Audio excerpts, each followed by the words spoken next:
On your Samsung Galaxy S25 Ultra or Plus, when you swipe down your home screen, all you see is the kernel panel or just the app screen, no notification. So in this video, I'll show you exactly where to find and view them, including a bonus tip. So keep watching till the end. So in the new Galaxy 25, to find notification, you just need to swipe down either from the middle of your screen or from the left side of your screen. And there's your notification drawer. Even if you still can't see any notification or no notification from a specific app, just tap on the scrolling notification settings at the bottom. All your app list will appear in here.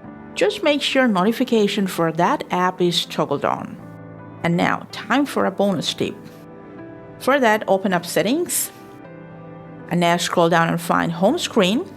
Scroll down till the end, and just keep swipe down for notification panel option enabled.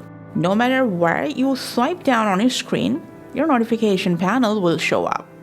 That's all for this video. Thanks for watching.